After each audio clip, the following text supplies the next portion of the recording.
Good morning. I've never done a live video.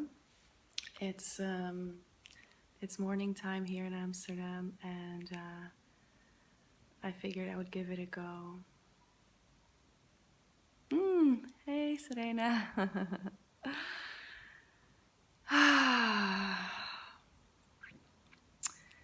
So I posted yesterday on my Instagram this little note that I wrote.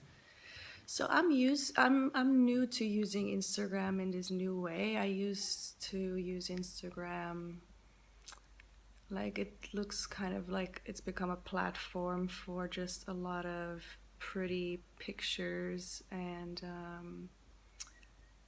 a lot of inflation of, what we want the world to see us as.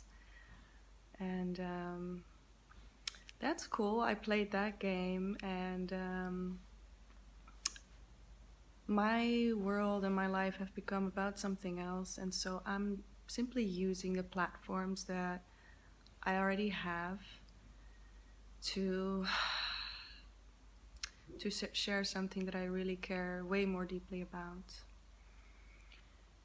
which is showing me it's not gonna be the easiest transition to go from belly dancing in a bra to talking about God and love and what is real and what is not, but that's okay. um, so I just love to take a second and speak more directly and deeply about something that I posted yesterday, and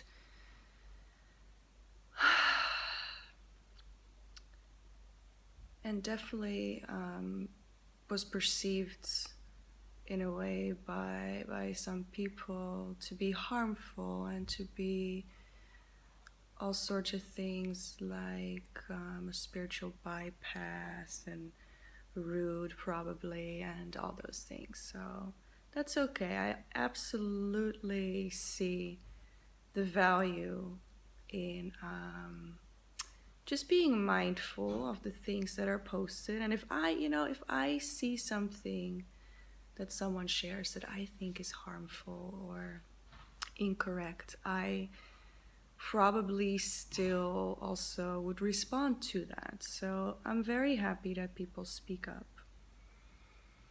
However, I'm here right now to, hey guys, to clarify what I mean with that tiny little statement on an Instagram app, which is actually the opposite of harmful, the opposite of insensitive. However, it speaks to a truth so far beyond this human experience that we know that if you try and take that truth and place it in this dream state that we're in, yes, that is harmful, that is painful. However, I'm not trying to make those worlds coexist. What I'm referring to is that we are right now, we find ourselves in a state of consciousness that is akin to a dream or an illusion. And the purpose of this dream state is for us to learn and to grow and eventually to wake up and to know ourselves as one with God, as one with love, the true source of love, with life itself. To know ourselves as co-creators, as eternal life, as true, unconditional love that is in no way relatable or comparable to what we have come to know as love.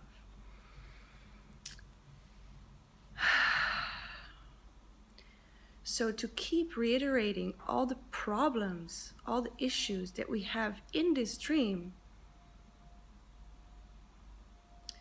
that's not really what I'm speaking to. Yes, within this dream, there is an endless array of issues, and we're all fighting over who has the most issues, who has the most pain, who has the most reason to be a victim.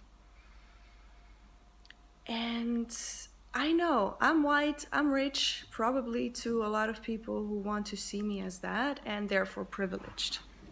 And so it might be incredibly convenient for some to be like, well, you don't know my pain.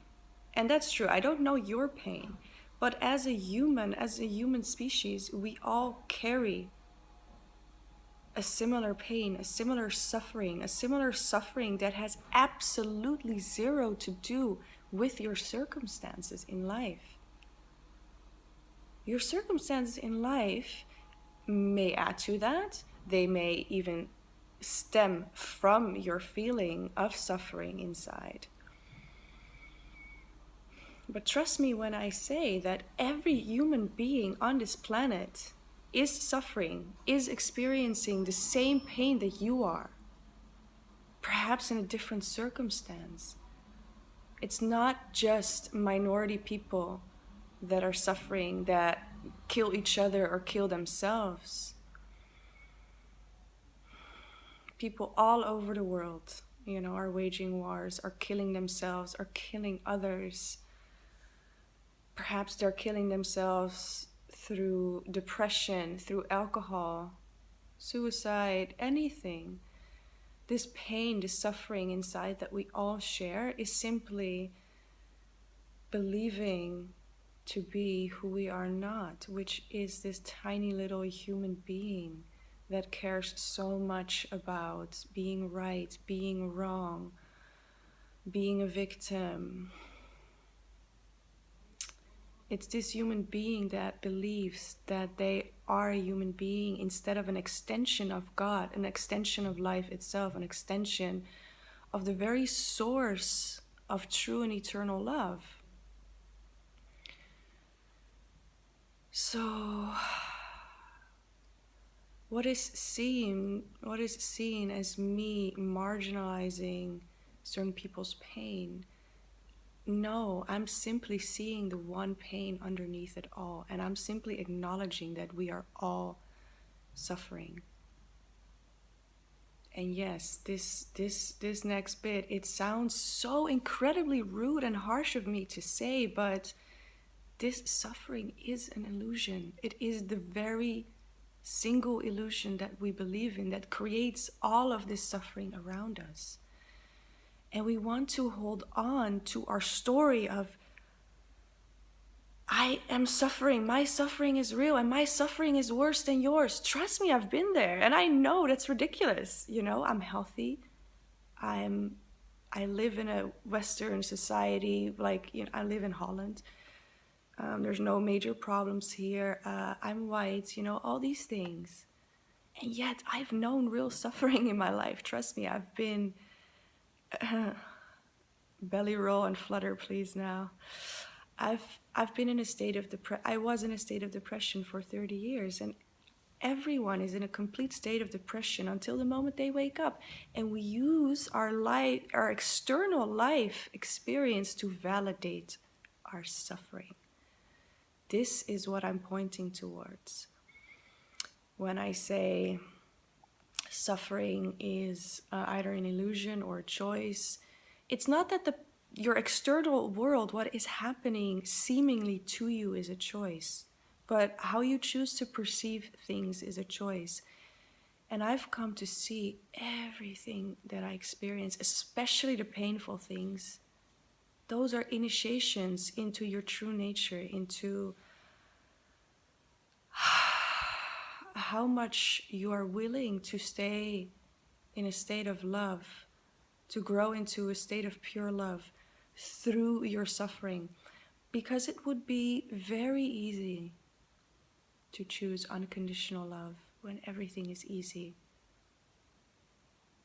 It is through these experiences, through these seeming experiences of pain and suffering, to keep choosing to see the reality underneath it, to keep choosing to be in a state of love, because that is it's not hard, it is simply who you truly are. Only through that can we, fully earn that experience for ourselves. And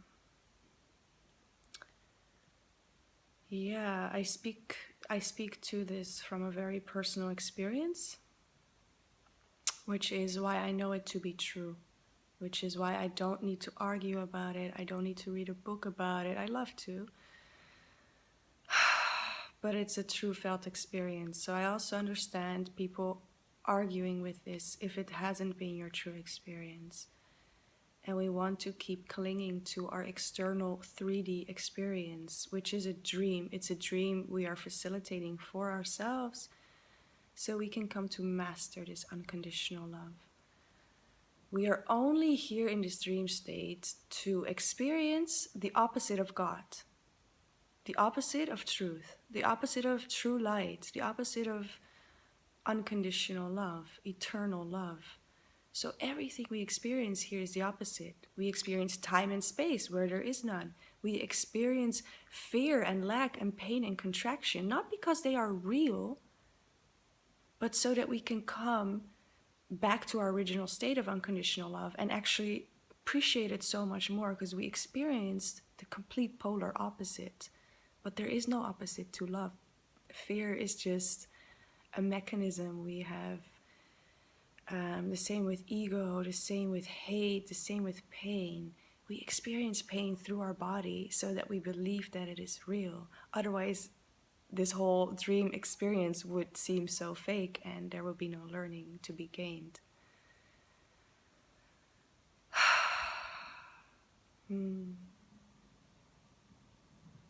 So yeah, I really deeply value and love everyone that joined in the conversation, and I will keep this conversation going forever and ever and ever. However, I will not go to the level of my pain is real. I acknowledge that you believe that.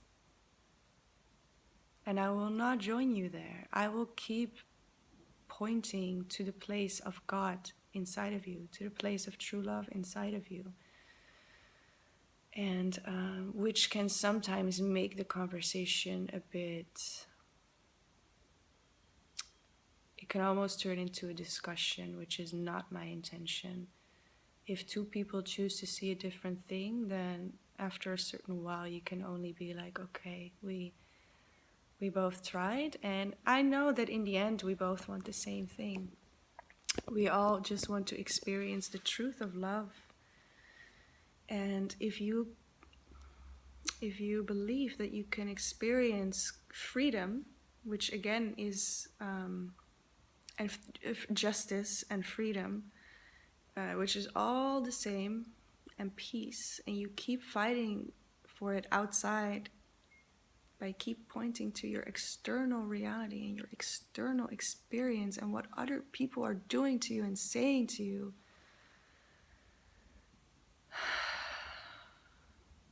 that is okay. That is a learning experience. I'm just going to point to the lesson beyond the learning experience, and it's up to you how fast you want to go through that learning experience. And for today, I think we can all try and practice just this one thing, is that to know that God and unconditional love and the only freedom and peace that you are seeking for outside of yourself will only be found inside of you. Ever. So just for today, try that on. Try it on for size. Stop arguing with everything that is wrong in your life. And try it on to see how it feels to be responsible for your own inner state of happiness, well-being, love, peace, and freedom. No one is forcing you to keep doing that your entire life. No one is saying that you should look outside and condone racism, condone hatred, condone murder. that is not what I'm pointing towards. I'm pointing towards your inner state is up to you. Your outer state will be a reflection of that. It's not to say your outer reality will change. I'm pretty sure that it will. But no matter what happens outside of you, there will be something inside of you that looks out to the world through the eyes of love, through the eyes of God. Jesus still got crucified. But did he get mad? No. He was like, yo, I still love all of y'all. He wasn't pointing fingers like, you're racist, and you're doing this wrong, and you're doing this wrong. He simply saw that this pain and suffering that people were experiencing was because they experienced it here first. And when he came with a message of unconditional love and fear is not real, people crucified him for it. Because they were trying to get rid of their own pain inside by changing their outer reality yet again. He doesn't care, he's still loved.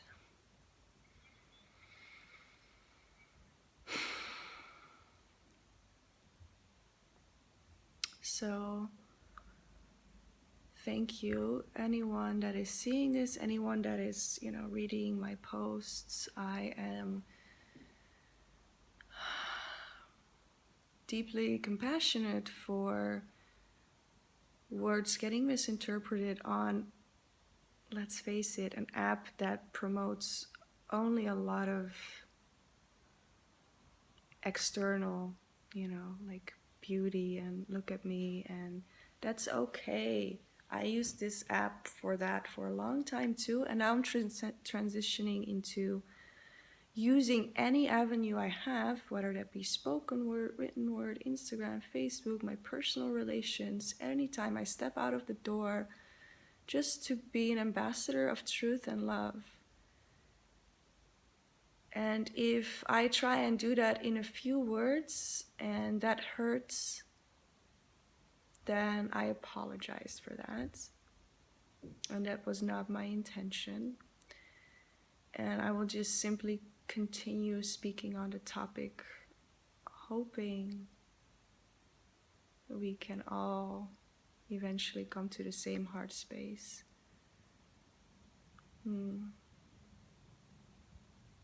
Bye, everyone.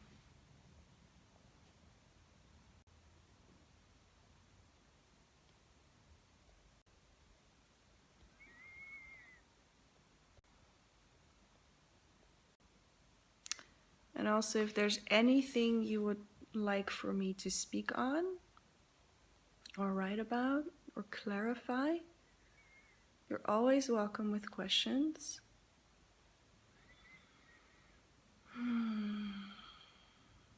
If I don't know the answer, I can at least point you to someone who does, or we might initiate a conversation and come to more clarity together. And keep this conversation going where we all want to go, which is to the truth of who we are. All right. Bye, everyone. I just want to see the messages that everyone wrote. I don't know how this live thing works.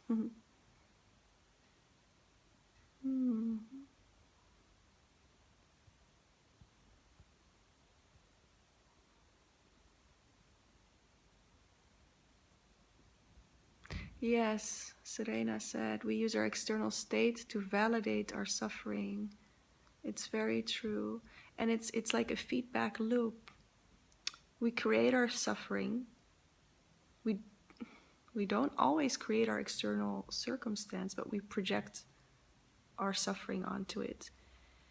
And then the external world will validate us. We will feel pain, either physically or, mentally, emotionally, and use that as a proof. Yeah. It's a self-fulfilling prophecy.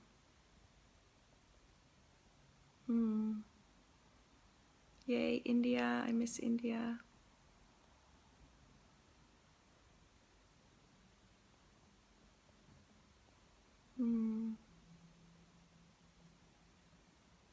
Okay, I'm gonna log off now. Bye, guys.